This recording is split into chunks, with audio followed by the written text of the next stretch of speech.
আপনারা দেখছেন TVN24 news network. সবশেষ আপডেটে স্বাগত জানাচ্ছি আমি Abdullah Mamun. University of South ফ্লোরিডায় ঘটে যাওয়া মর্মান্তিক হত্যাকাণ্ডে নিহত দুই পিএইচডি শিক্ষার্থী জামিল লিমন এবং নাহিদা বৃষ্টিকে স্মরণে রেখে একাধিক কর্মসূচি ঘোষণা করেছে বিশ্ববিদ্যালয় কর্তৃপক্ষ। এই ঘটনা শুধু একটি বিশ্ববিদ্যালয়ের ভেতরে সীমাবদ্ধ নয়, বরং আন্তর্জাতিক শিক্ষার্থী সমাজের মধ্যেও গভীর শোক ও উদ্বেগ সৃষ্টি করেছে।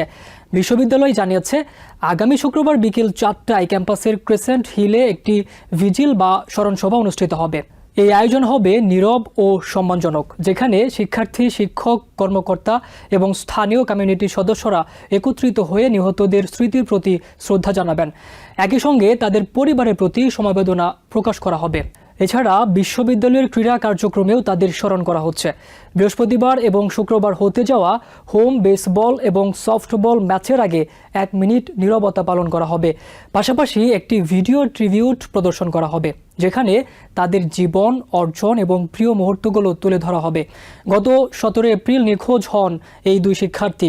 কয়েকদিন ধরে তাদের খোঁজ না পাওয়ায় পুরো ক্যাম্পাস জুড়ে উদ্বেগ ছড়িয়ে পড়ে। পরে জামিল লিমনের মরদেহ হাওয়ার্ড ফ্র্যাঙ্কল্যান্ড ব্রিজের কাছে পানিতে উদ্ধার করা হয়। এরপর রবিবার আরেকটি মরদেহ পাওয়া গেলেও সেটি এখনও আনুষ্ঠানিকভাবে শনাক্ত করা হয়নি। তবে ধারণা করা হচ্ছে সেটি নাহিদা বৃষ্টির হতে পারে। এই ঘটনায় দ্রুত তদন্ত শুরু করে আইনশৃঙ্খলা বাহিনী। তদন্তের এক পর্যায়ে লিমনের রুমমেট হাশিম আবুগার বিয়েকে গ্রেপ্তার করা হয় এবং তার বিরুদ্ধে হত্যার অভিযোগ আনা হয়েছে। তদন্তকারীরা ঘটনার পেছনের কারণ, পরিকল্পনা এবং সম্ভাব্য উদ্দেশ্য খতিয়ে দেখছেন। বিশ্ববিদ্যালয়ের প্রেসিডেন্ট মোয়াজ লিমায়েম শিক্ষার্থীদের উদ্দেশ্যে দেয়া এক বার্তায় গভীর শোক প্রকাশ করেন। তিনি বলেন, এই ঘটনা তাকে একজন অভিভাবক হিসেবে গভীরভাবে নাড়িয়ে দিয়েছে। একজন আন্তর্জাতিক শিক্ষার্থী হিসেবে তিনি নিজেও একসময় পরিবার থেকে দূরে ছিলেন, তাই পরিবারের উদ্বেগ এবং কষ্ট তিনি উপলব্ধি করতে পারেন। তিনি আরও বলেন, নিহত দুই শিক্ষার্থীর পরিবার যে অসীম কষ্টের মধ্যে দিয়ে যাচ্ছে তা ভাষায় প্রকাশ করা কঠিন। তবে বিশ্ববিদ্যালয় পরিবারের সবাই এই শোক ভাগ করে নিচ্ছে এবং এই কঠিন সময়ে সবাইকে একসঙ্গে থাকার আহ্বান জানান। এই ঘটনার পর অফ ক্যাম্পাস আবাসনের নিরাপত্তা নিয়ে প্রশ্ন উঠেছে।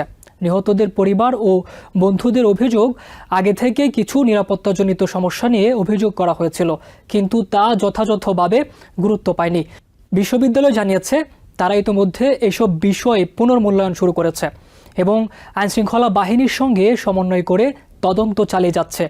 যদিও এসব আবাসন সরাসরি বিশ্ববিদ্যালয়ের নিয়ন্ত্রণে নয়, তবুও শিক্ষার্থীদের নিরাপত্তা নিশ্চিত করতে তথ্যের স্বচ্ছতা ও সচেতনতা বাড়ানোর উপর গুরুত্ব দেওয়া হচ্ছে। এই ঘটনার পর অনেক শিক্ষার্থী মানসিকভাবে ভেঙে পড়েছেন। তাদের জন্য বিশ্ববিদ্যালয় 24 ঘন্টার কাউন্সেলিং সেবা চালু রেখেছে। শিক্ষার্থীরা অনলাইন এবং সরাসরি উভয় উপায়ে মানসিক সহায়তা নিতে পারছেন। কর্মীদের জন্য আলাদা সহায়তা কর্মসূচি চালু রয়েছে। নিহত দুই শিক্ষার্থীকে শুধু এই সপ্তাহেই নয়, ভবিষ্যতেও বিভিন্নভাবে স্মরণ করা হবে। আসন্ন সমাবর্তন অনুষ্ঠানে তাদের বিশেষভাবে সম্মান জানানো হবে।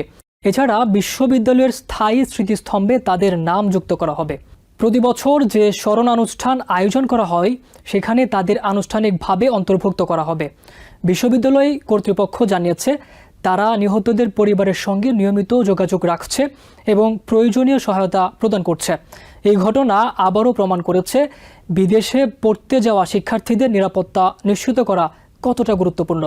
একই সঙ্গে এটি একটি সতর্ক বার্তা, শিক্ষা প্রতিষ্ঠান, আবাসন কর্তৃপক্ষ এবং আইনশৃঙ্খলা বাহিনীর সমন্বিত উদ্যোগ ছাড়া এ ধরনের মর্মান্তিক ঘটনা প্রতিরোধ করা কঠিন।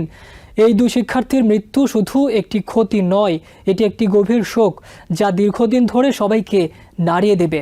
তাদের স্মৃতি ভবিষ্যতে নিরাপদ শিক্ষার পরিবেশ গড়ে তোলার প্রেরণা হয়ে থাকবে। নিউ ইয়র্ক থেকে সম্প্রচারিত TVN24 টেলিভিশন, বিশ্বজুড়ে বাঙালির কণ্ঠস্বর।